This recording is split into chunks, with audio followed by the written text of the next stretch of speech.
Hello student, your next topic is potential energy. Potential energy boli kole ami ki bujhim? The energy possessed by a body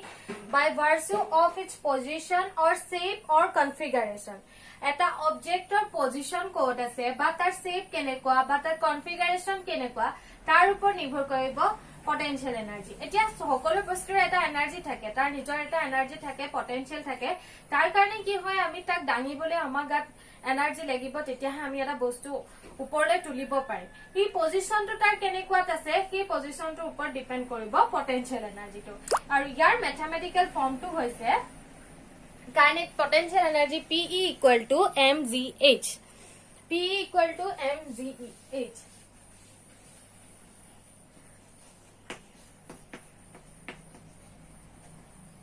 P = work, এটা বস্তু ওপৰলৈ work মানে তুমি তাক এটা চকডালকে এটা এনাৰ্জি আছে, সেই চকডাল আনিব হলে তাৰ কিমান এনাৰ্জিটো মই work কৰিছো সেই workটো হ'ব তাৰ পটেনশিয়াল এনাৰ্জি। এতিয়া ইয়াত জি কেলে আহিছে চাবা, জি কৈছে কি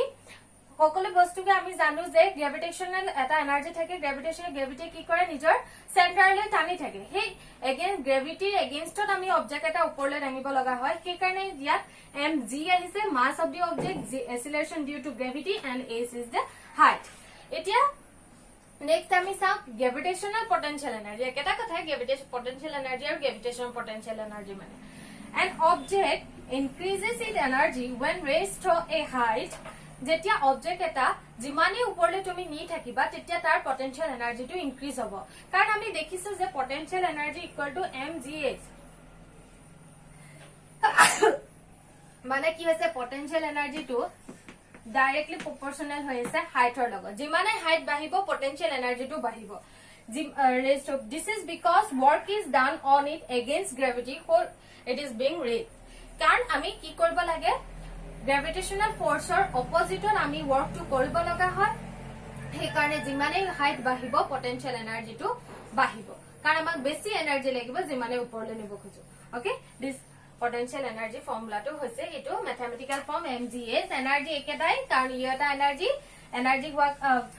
SI ইউনিট একেটাই হ'ব, কাৰণ ই এটা এনাৰ্জি হয়। আমি ইউনিটটো কি লিখিব পাৰিম, জুল। একে ধৰণে এনাৰ্জি যেহেতু scalar quantity, potential energy is also scalar quantity. এতিয়া চাও আমি ল অফ কনজাৰভেশন অফ এনাৰ্জি কি কৈছিলে যে energy can neither be created not destroyed, it can be transfer from one system to another. এতিয়া ল অফ কনজাৰভেশন অফ এনাৰ্জিটো কেনেকে ফ্ৰী ফ্ল'ইং বডি এটা কনস্ট্যান্ট থাকে চাও। Conservation of energy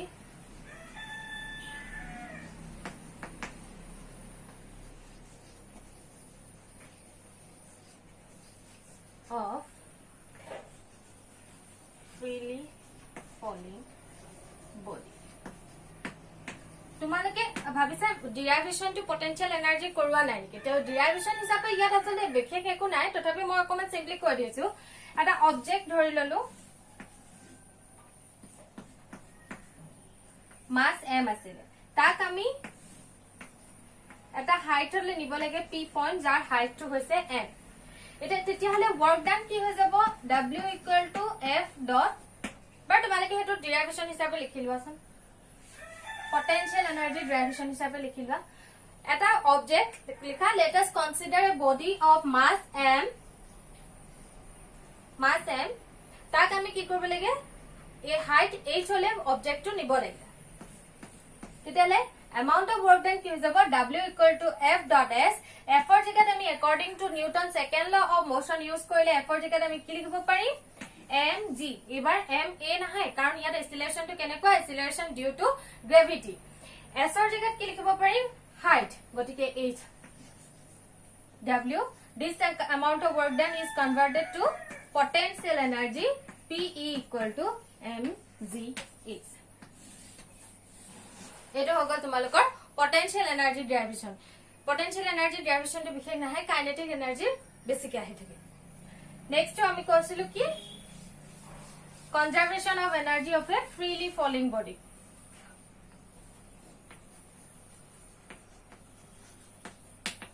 conservation of energy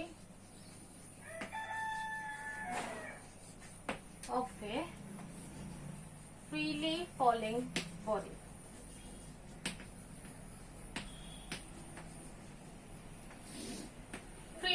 body এটা কেনেকৈ conserve energy conserve হয় হেতু আমি চাম এটা ধৰি ললো এটা অবজেক্ট আছে মাস m গ্ৰাউণ্ডৰ পৰা যদি গ্ৰাউণ্ড হয় গ্ৰাউণ্ডৰ পৰা হাইট h ত আছে এই গুটে হাইটটো হৈছে h পজিশন এটু হল a যেতিয়া পজিশন b পালেহি তেতিয়া হি x ডিসপ্লেসমেন্ট কৰিলে x ডিসপ্লেসমেন্ট হল x তেতিয়া হলে এই পজিশনত এখিনি কিমান হৈ যাব h - x যদি এটো x হয় এখিনি কিমান হ'ব h - x আৰু c পজিশনত হি গ্ৰাউণ্ড পালেহি তেতিয়া h কিমান হ'ব 0 ওকে এতিয়া আমি চাও at position a position a potential energy কিমান potential energy PE potential energy কিমান হ'ব mgh কাৰণ হাইট h ৰ ওপৰত আছে গতিকে mgh আৰু কাইনেটিক এনাৰ্জি কি হ'ব এই পইণ্টৰ পৰা এৰিছা গতিকে ইয়াত ভেলোসিটি এই পইণ্টত ভেলোসিটি আছে জানো এই ইনিশিয়াল পইণ্টত ভেলোসিটি নাই গতিকে ইয়াত হ'ব কিমান half of mv square 0 kinetic energy কি হ'ব 0 হ'ব গতিকে আমি টোটাল এনার্জি কি পালো kinetic plus potential equal to mgh hall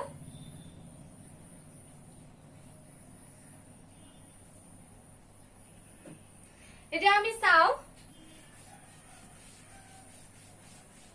Position A total energy palu mgh at position B ki hobo soa position B potential energy kiman mg h kiman ebar B position at hi kiman height or ase ground or respect of h - x okay aru kinetic energy kiman half of mv square formula use karo v square minus u square equal to twice a jagat ahibo g aru s or jagat ki ahibo displacement s kiman korise x twice g s hoy na s or jagat ami ki likhibo parim x bar mai s boli likhi desu v square u to 0 hoy jabo twice g x এতিয়া আমি এটো put কৰি দিও kinetic energy কি পাই যাম half of mv square into 2gx 2 cancel মানে পাই গলো কিমান আমি mgx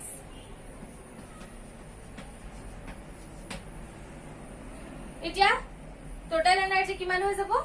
পজিশন বিট পটেনশিয়াল প্লাস কাইনেটিক potential পাইছিলো mgh - x kinetic কিমান পালো mgx তেতিয়ালে আমাৰ থাকি যাব কি mgh mg এটা -mgx এটা +mgx ক্যান্সেল গৈ থাকি যাব আমাৰ টোটাল এনার্জি mgs তেনেকে ঠিক তেনেকৈ আমি এট পজিশন c চাও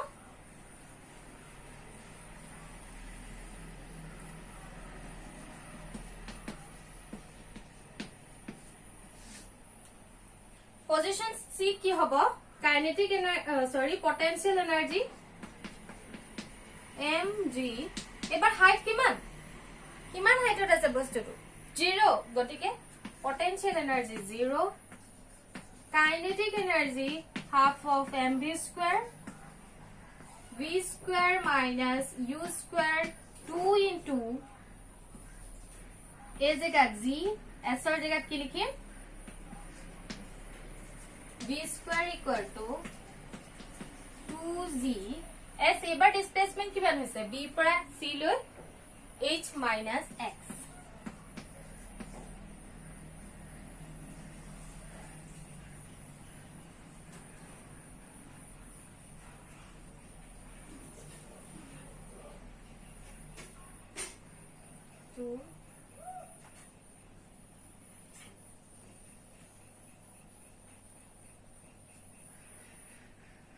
নহয় এবাৰ গুটেটো ডিসপ্লেস হ'ব আমি এটো লিখিব পাৰিম 2gh এবাৰ ইয়াত x হৈছিলে কিন্তু ইয়াৰ পৰা ইয়ালে পাই গলহি যেতিয়া ইয়াৰ ডিসপ্লেসমেন্টটো কি হৈ যাব h হৈ যাব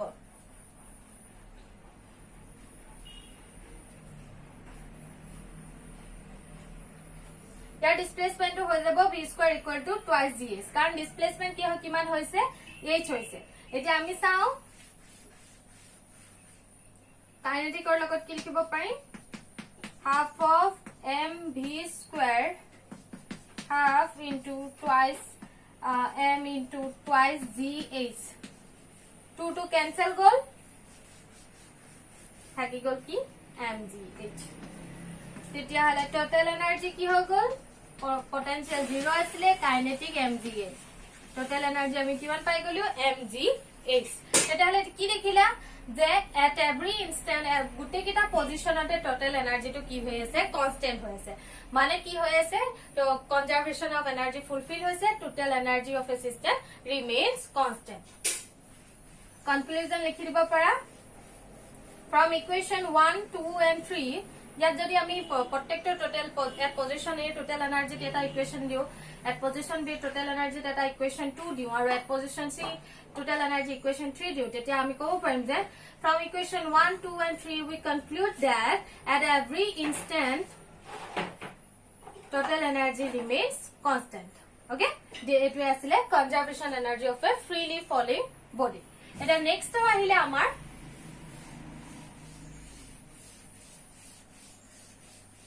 last topic power what is power মানে বুলি কলে কি বুঝো আমাৰ rate of doing work এটা বস্তু কিমান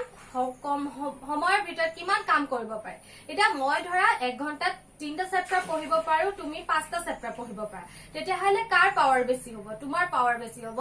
যি টাইম কম লব এটা কাম কৰিবলে তাৰে পাৱাৰ বেছি হ'ব এটা এটা মোবাইলৰ 1 ঘন্টা চাৰ্জ দিলে কি যদি 24 আৱাৰ্ছ চলে আন এটাৰ যদি 1 ঘন্টা চাৰ্জ দিলে মাত্ৰ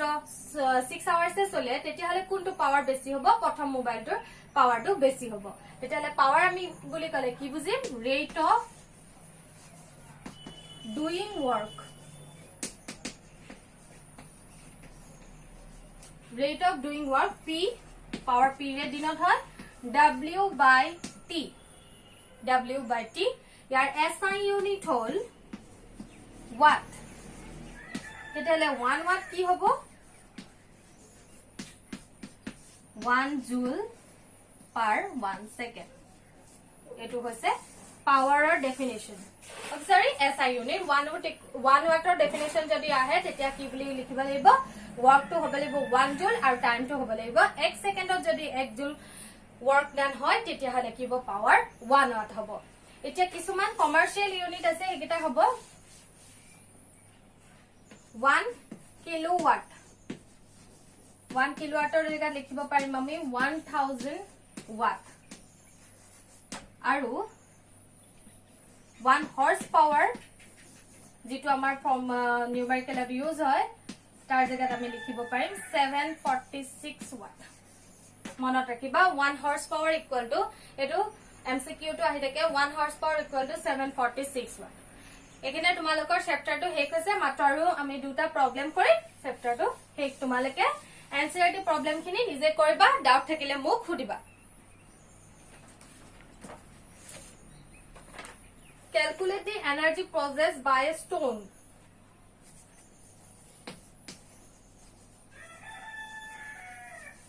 Calculate the energy possessed by a stone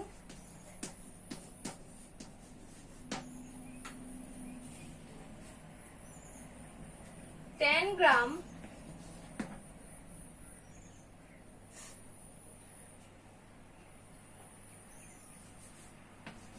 10 kg at a height 5 meter তো একেবারে সিম্পল প্রবলেম ইয়ার আমার সব দিয়া আছে মানে ক্যালকুলেট এনার্জি যেহেতু হাইট দিয়া আছে আৰু মাছ দিয়া আছে আমি কিন্তু ইউজ কৰিম পটেনশিয়াল এনাৰ্জি বুলি গম পাইছো mgh m কিমান হ'ব 10 g কিমান 9.8 আমি 10 এ ইউজ কৰো হাইট 500 j ওকে আৰু এটা সৰু প্ৰবলেম কৰে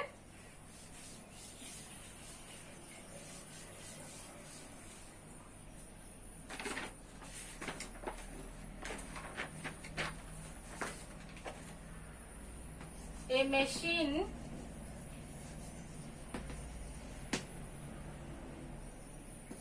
does 1920 joule of work 1920 joule of work in 240 seconds. What is power? Find power of the machine.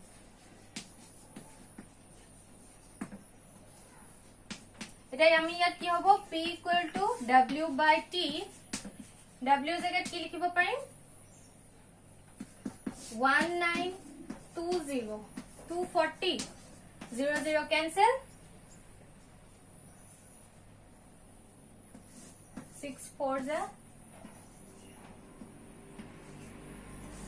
4 8 মানে কিমান হৈ যাব 8 watt simple problem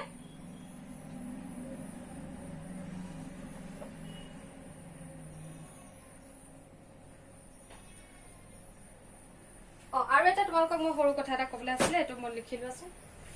এটা প্ৰবলেম হৈ গ'ল another form of power আছিলে p equal to কি হয় w by t w জায়গাত আমি কি লিখিব পাৰো ইয়াত লিখি লবা another form of power p জায়গাত w by t w মানে কি আছিলে m work done f dot s by t f into s by t s মানে কি হয় displacement upon time হলে কি হয় dot v f dot v another form of power ক আমি কি বুলি হিচাপে লিখিব পাৰিম f dot v okay